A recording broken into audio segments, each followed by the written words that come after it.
त्योहार, हम लोग जो बुद्धिजीवी लोग होते, जो अम्बेडकरवादी लोग होते, हम लोग त्योहार कभी नहीं मनाते हैं। त्योहार का संधि विच्छेद जब करेंगे तो त्यो धन हार बराबर त्योहार। त्यो का मतलब होता है तुम्हारी, त्यो का मतलब होता है तुम्हारी आपकी, और हार का मतलब होता है पराजय। जब जब आपकी हमारी हार हुई तब तक कुछ शत्रु चालाक लोगों ने क्या बना दिया, त्योहार बना दिया, मतलब तुम्हारी हार। जब हम कभी किसी से कुछ युद्ध करते, लड़ाई करते, कोई काम होता, हम जश्न हारने का मनाते या जश्न जीतने का मनाते? खुशी। हारने की कितने लोगों को खुशी होती है? हारने की। अरे जैसे हमने कोई एग्जाम दिया और हम फेल हो गए, तो फेल होने की कितने बच्चे खुशी मनाते? फेल की खुशी मनाते हो क्या? तो काय की खुशी मनाते? पास की। पास की मनाते हो ना? ऐसे ही हम लोग क्या करते, हमें जश्न मनाना चाहिए जीत का, हमें खुशी मनानी चाहिए, पूरी पकवान बनाने चाहिए कि जिस समय हमारे महापुरुषों की जीत हुई थी। लेकिन हम लोग जश्न काय का मनाते? जीत के नहीं, हार। हम लोग हार का जश्न मनाते हैं। अब ये जो होली वाला त्योहार है, ये होली बाहर क्यों रखी जाती, मैं आपको थोड़े से समय में बता दूं, उसके बाद में मैं कथा सुनाऊंगी आपको। ये होली हर जगह मनाई जाती, लेकिन जिसे पता है वो होली नहीं मनाता, ठीक है ना? उसे लोग जो नहीं मनाता वो गांव में लोगों का बुरा भी हो जाता है। आप लोगों में से भी इतने बूढ़े बुजुर्ग लोग कुछ ऐसे होंगे जो लोग होली नहीं मनाते, तो जो और होली खेलने वाले लोग होंगे उनकी नजरों में आप बिल्कुल बेकार साबित होंगे। जो कहेंगे अरे वो तो बड़ा घमंडी आदमी है, वो तो रंग डालने के लिए भी मना करता। लेकिन सुनिए कि वो अगला इंसान मना क्यों करता है और क्यों नहीं करता है। होली के जितना घिनौना त्योहार कोई नहीं है। होली के जितना घिनौना त्योहार कोई नहीं है। अब जरा सुनिए कि इधर ये आपका जिला है मैनपुरी, ठीक है ना? जब हम कभी उधर कानपुर से आते हैं तो कानपुर के बाद पड़ता है कन्नौज जिला, और कन्नौज के आगे जब जाएंगे सीतापुर साइड तो कन्नौज के बाद पड़ता है हरदोई जिला। हरदोई, उस हरदोई जिले में हरदोई को बसाने वाले एक राजा थे जिनका नाम था हिरण्यकश्यप। हरदोई के राजा हिरण्यकश्यप, कोई भी बात ना करे और कोई ज्यादा इधर उधर चकमकाए ना। हरदोई के राजा हिरण्यकश्यप, और हिरण्यकश्यप जो है वो हमारी आपके बहुजन समाज के ही थे, भगवान बुद्ध के अनुयायी थे, धम्म को मानने वाले थे। जो हरदोई के हिरण्यकश्यप क्या है कि हिरण्यकश्यप की एक बहन थी। हिरण्यकश्यप की, अब जिसने सुना होगा ना उन्हें मतलब अपने आप आगे तक की बात समझ में आने लगेगी। हरदोई के राजा हिरण्यकश्यप की एक बहन थी जिनका नाम था होलिका। हरदोई के राजा हिरण्यकश्यप की एक बहन थी जिनका नाम था होलिका, और हिरण्यकश्यप की गृहणी की कोख से एक बच्चे का जन्म हुआ था जिसका नाम था प्रहलाद। जो आप लोग कोई कभी गाना गाते तो कहते कनुआ मैंने बुलायो नहीं आयो हैं, द्रौपदी का तेरी बुआ लगते है, और प्रहलाद का तेरो जनक भूपा लगे जनका लगे, है ना? कि खम्मे से जनका बंदवायो काना मैंने बुलायो नहीं। ये वही वाले प्रहलाद की मैं बात कर रही हूँ। आप लोग जो जिस गाने में फिट करते हैं प्रहलाद को, तो प्रहलाद क्या है कि प्रहलाद हिरण्यकश्यप का अकेला बेटा है, छोटा बेटा है। बहन का नाम है होलिका, हिरण्यकश्यप की बहन की नाम होलिका। अब हुआ क्या कि प्रहलाद की शिक्षा दीक्षा दिलवाने के लिए हिरण्यकश्यप ने एक सेवक को बुलाया और कहा कि जाओ और मेरे बच्चे का दाखिला करवा दो। जाके दाखिला हुआ, लेकिन समस्या इस बात की थी कि हमेशा विचारों की लड़ाई होती है, विचारों की। अब विचारों की लड़ाई ये हुई कि हिरण्यकश्यप जो है पिता बुद्ध को मानने वाले हैं, लेकिन उनका जो बेटा है प्रहलाद का दाखिला हुआ राम को मानने वालों के स्कूल में। अब बेटे का दाखिला राम को मानने वाले स्कूल में, लेकिन पिता किसे मानने वाले? भोले लोगों, प्रहलाद का दाखिला जो है, प्रहलाद का दाखिला हो गया ढोंगी पाखंडियों में, मतलब राम राम को मानने वाले स्कूल में, गुरुकुल में। पिता किसे मानने वाले? पिता बुद्ध को मानने वाले, लेकिन उनके बेटे का दाखिला कहाँ हो गया? राम को मानने वाले गुरुकुल में। पहले स्कूल तो होते नहीं थे, पहले गुरुकुल होते थे, अब गुरुकुल में दाखिला हो गया। बच्चा कोरा कागज होता है, बच्चे को जैसी शिक्षा दिलवाओगे बच्चे वैसे ही बनेंगे। अब बच्चे को वहां के टीचरों ने राम राम कहना सिखा दिया, राम राम लिखना, बोलना, पढ़ना सीख, जो भी कोई भी काम करता तो वो राम राम के बिना कोई काम नहीं करता। हर काम में राम राम राम राम राम राम। लेकिन राम राम से नफरत किसे थी? पुत्र को तो राम राम को मतलब राम नाम सिखा दिया, लेकिन पिता को राम से नफरत थी। पिता किसे मानने वाले? भगवान बुद्ध को। अब जो बुद्ध को मानने वाला होगा उसे तो वैसे भी करंट लगेगा, दूसरे का नाम लोगे। अब हुआ क्या कि प्रहलाद जब ये राम राम राम राम सीख के घर आया, अब देखा खाने में राम, पीने में राम, सोने में राम राम, लेटने में राम राम, कहीं आने जाने में राम राम। अब राम राम राम राम जब वो बच्चा करता तो हिरण्यकश्यप को जब पता चला कि मेरा बेटा प्रहलाद, मैं तो बुद्ध का अनुयायी हूँ, लेकिन मेरा बेटा जो है वो राम राम करता है। अब एक काम करेंगे, मैं राजा हूँ और बेशक मेरा ये बेटा है, मेरा खून है, अगर ये अपने बेटों को पास में बुलाया और कहा कि अगर तू राम राम करेगा तो मैं अपने राज्य से तुझे बाहर निकाल दूंगा, या तो तू राम राम करना बंद कर दे तो तू मेरे महलों में रह सकता है, अगर तू राम राम करना बंद नहीं करेगा तो हमारे बाप की बेटे की आपस में नहीं बनेगी, मैं तुझे घर से बाहर निकाल दूंगा। बेटे ने राम राम करना बंद नहीं किया और बेटे को हिरण्यकश्यप ने अपने राज्य से, अपने घर से बाहर निकाल दिया, भगा दिया। लेकिन माँ प्यार ना करे चलेगा, पिता प्यार ना करे बच्चे को चलेगा, लेकिन घर में जो होती है, घर में सबसे ज्यादा भतीजे को अगर कोई प्यार करती तो वो है बुआ। सबकी बुआ प्यार करती। अब बुआ होलिका ने जैसे सुना कि भैया ने हमारे भतीजे को निकाल दिया, प्रहलाद को निकाल दिया, तो भैया के बिना जान में, अपनी भाभी के बिना जान में उन्होंने अब देख लिया मेरा भतीजा भूखा मर रहा होगा, प्यासा मर रहा होगा, और अन्य लोगों ने दारू जो होता शराब ये चीजें खाने पीने सिखा दी, दूसरे के बच्चे को बिगाड़ दिया। अब हुआ क्या कि होलिका को जब पता चला तो होलिका ने खाने पीने की चीजें ली और खाने पीने की चीज लेके अपने घर से निकली। किसे देने के लिए? प्रहलाद को, अपने भतीजे को देने के लिए। अब भतीजे को भाई माना बेशक प्यार करे अपने बच्चे को, लेकिन बुआ को तो दर्द लगता ही है। अब बुआ गई और बुआ भतीजे को ढूंढने लगी। जैसे ही गांव से निकली, अब ये अपना घर है तो ये लास्ट में पड़ता है ना, उधर से लास्ट में और इधर से पहले ही पड़ता। तो हुआ क्या कि बुआ होलिका जो है, बुआ होलिका गांव से निकली और आवाज लगाने लगी, कहने लगी, ए प्रहलाद प्रहलाद। देखा जो मिलता पूछती बुआ होलिका और कहती, ए भैया चाचा आपने मेरे भतीजे को देखा, मेरे भतीजे को देखा। तो कुछ ढोंगी पाखंडी जो लोग होते, ढोंगी पाखंडी का मतलब आप समझ रहे होंगे, मुझे ज्यादा नहीं कहना, ठीक है ना। अब जैसे ही ढोंगी पाखंडियों से पूछा होलिका ने, तो पता क्या हुआ, ऊपर से अब राजा की बहन को कभी घर से बाहर तो वो बहन हुई नहीं, राजा की बहन अब पहली बार घर से बाहर भतीजे के चक्कर में हुई। जैसे ही उन दरिंदों की बलात्कार होलिका पे पड़ी तो ऊपर से नीचे तक दिखने लगे आंखें फाड़ फाड़ के वो ढोंगी पाखंडी लोग। आप समझते हैं ढोंगी पाखंडी? नहीं समझते? अच्छा चलो नहीं समझते तो फिर कोई बात नहीं।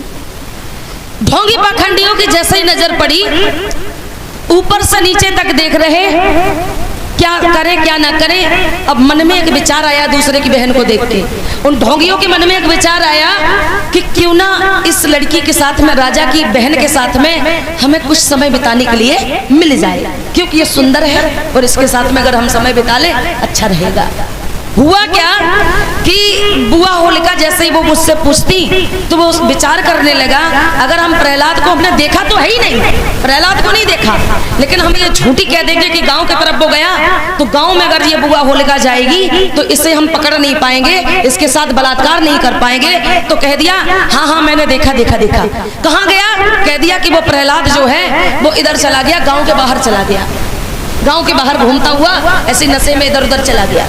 दूसरे को पूछा, दूसरे की भी ईमान बिगड़ गया, दूसरे ने भी कह दिया गांव के बाहर चला गया। तीसरे से पूछा, तीसरे ने भी कह दिया गांव के बाहर चला गया। ऐसे 3 4 5 लोगों से जब पूछा ना होलिका ने, तो 3 4 5 लोगों ने गांव की तरफ ना बता के और कह दिया कि तुम्हारा जो भतीजा है वो गांव के बाहर वो जंगल की तरफ निकल गया। झूठ कह दिया। अब वो जंगल की तरफ बुआ होलिका जैसे ही ढूंढने के लिए निकली, गांव के बाहर निकली। लोगों, अब गांव के बाहर जब कभी जाओगे तो गांव के बाहर सुरक्षा ऐसे नहीं हो पाएगी। आपकी इज्जत अगर लुटेगी तो गांव के लोग जो वहां तक जाएंगे तब तक वो पूरा काम हो चुका होगा।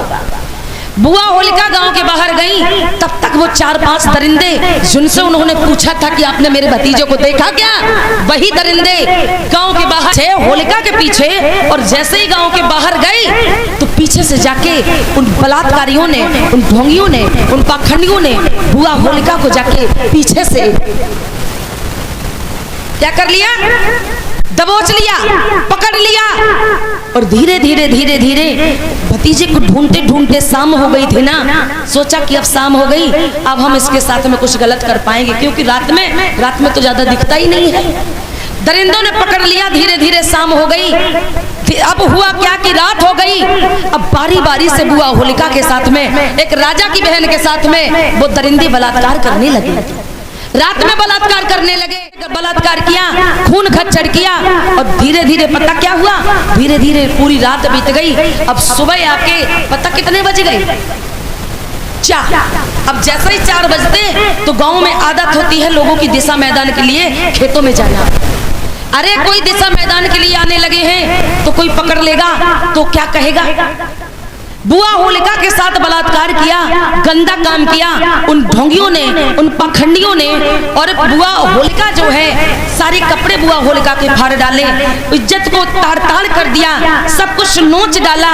अब बुआ होलिका न तो मरी है और न बुआ होलिका जिंदा है, बुआ होलिका बीच की है। क्या वो बेहोश पड़ी है?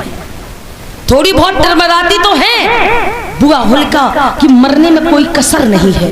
खून खच्चर कर डाला, बलात्कार करके ये सब कुछ गंदा काम किया और बुआ होलिका बेहोश पड़ी है, लेकिन बुआ होलिका मरी नहीं। सुबह की जैसे ही 4 बजे सोचा अगर ये ऐसे ही खून खच्चर की हालत में अगर ये इसे होश आ गया और ये होश आने के बाद अगर अपने घर चली गई और इसने अपने भाई को हिरण्याकश्यप को बता दिया तो हिरण्याकश्यप हम लोगों को पता चल गया कि हमने बलात्कार किया, तो फिर हिरण्याकश्यप मुझे मार डालेगा।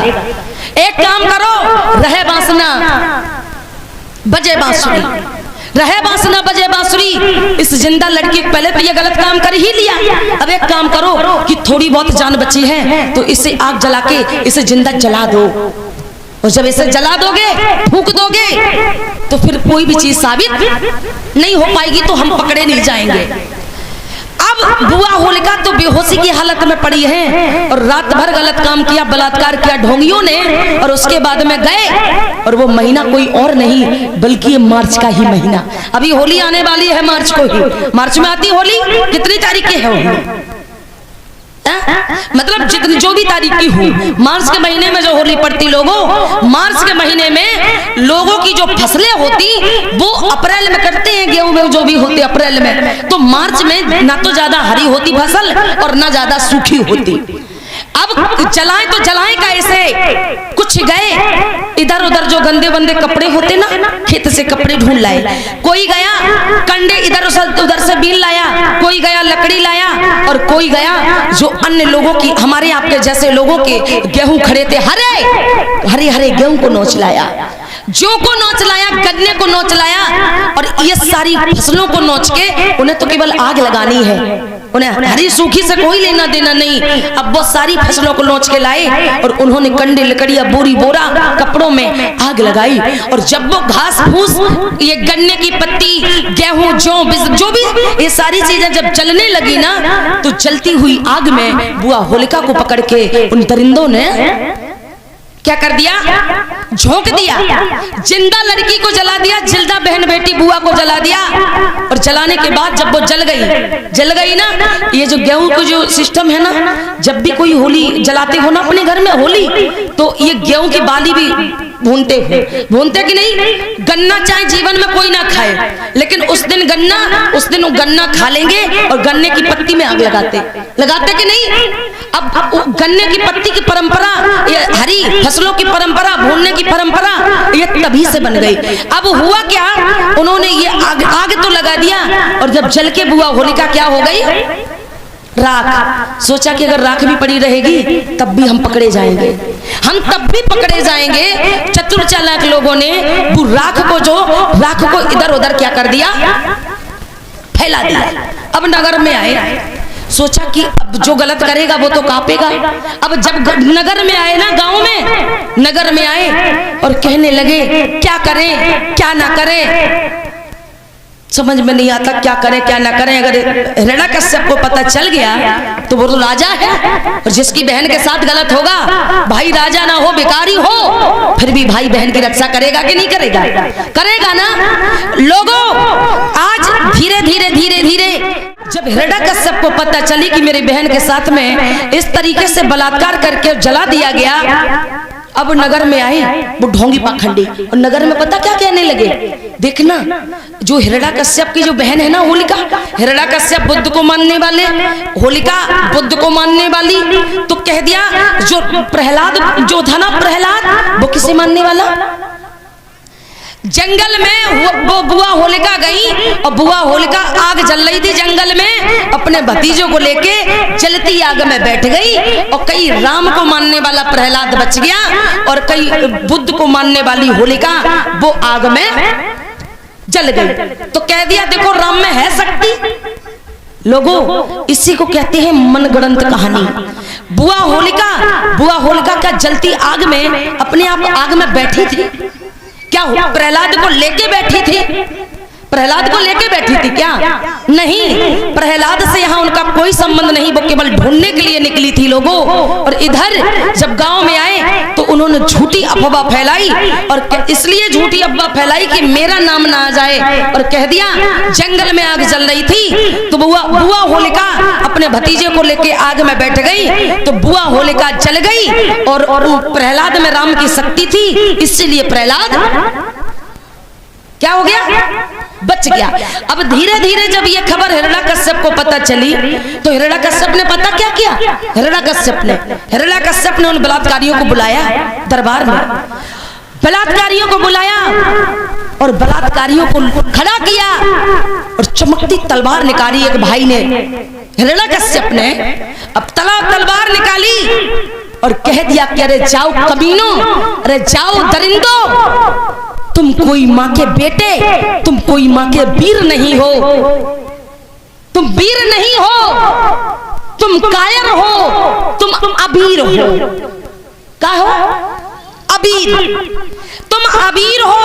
और अपनी तलवार से उनके माथे को क्या कर दिया, चीर दिया, और चीरते समय कह दिया कि तुम बहादुर नहीं हो, तुम आबीर हो, तुम कायर हो, तुमने बहन बेटी के साथ गलत काम किया। अपने सेवकों को बुला के हिरण्यकश्यप ने उनके मुंह पता कैसे करवाए, उनके मुंह कैसे करवाए। पुराने समय में जब किसी को बेइज्जत किया जाता था तो मुंह उसका काला करवा दिया जाता था, मतलब चाहे काला कर दो चाहे नीला कर दो, मतलब उसका चेहरा दिखाई ना दे, काला मुंह करवा दिया। और काला मुंह करके हिरण्यकश्यप ने उन बलात्कारियों को पूरे नगर में घुमाया और कह दिया कि जाओ, अगर तुम ऐसी दूसरे की बहन बेटी मिलेगी तो तुम ऐसा ही काम करोगे, आज मेरी के साथ में हुआ, जाओ और तुम नगर की माताओं और बहनों के पैर छुओ और तुम कहो कि हमसे गलती हो गई। नगर में गए, पैर छूते, और जब हिरण्यकश्यप के पीठ पीछे वो लोग जाते तो कहते बुरा ना मानो, होली है, बुरा ना मानो होली है। अरे बुरा ना मानो, हमने आपकी बेटी को जला दिया तो क्या हुआ, बुरा ना मानो होली है। अब ये तो ठीक खत्म हुआ, ये जो तिलक लगाने का काम करते हो ना, तिलक, ये अबीर वाला तिलक लगाते हो, अबीर वाला, उन्होंने तलवार से चीरा था, तलवार से, और कह दिया था कि तुम वीर। कलर नहीं लगाया था, जो अबीर होता, गुलाल होता, वो कोई भी नहीं लगाया था। उन्होंने अपने तलवार से माथे को चीर दिया था उन दुष्टों के, और कह दिया था अरे जाओ तुम नगर में माता बहनों से माफी मांगो कि तुमने गलती की है। उनका लाल पीला काला मुंह करके नगर में घुमाया। लेकिन आज जाता, उस समय तो बलात्कारियों ने गलत काम किया, इसलिए उन्हें नगर में घुमाया लाल पीला मुंह करके। लेकिन आज हमारे समाज के लोग बोरी रख लेते, बोरी रंग वाली बोरी, उसके बाद में पूरा मुंह पोत लेते, नीला पीला लाल कर लेते, और नगर में घूमते और खूब दारू पीते, और उसके बाद में पैर छूते और कह देते बुरा ना मानो होली है। ठीक है ना। यहाँ एक बहन बेटी को जलाया गया, बहन बेटी को जलाया, तो यहाँ पर आपकी क्या हुई, जीत हुई या हार हुई? यहाँ पर आपकी हार हुई। उस समय उस बहन को जला दिया गया। आज अगर दरिंदे अगर कहीं मिलेंगे ना, तो आपकी बहन बेटी को भी जला दिया जाएगा। अगर आप इतने मजबूत नहीं हुए तो आपकी बहन बेटी को जला दिया जाएगा। लोगों, बहन बेटी जब किसी की होती है ना, किसी के साथ गलत काम होता, तो जैसे दूसरे की माँ बहन बेटी, वैसे ही मेरी माँ बहन बेटी। ये जो होली वाला त्योहार है, ये रंग डालने वाला त्योहार है। ये रंग डालने वाले, होली वाले जितना घिनौना त्योहार कोई भी त्योहार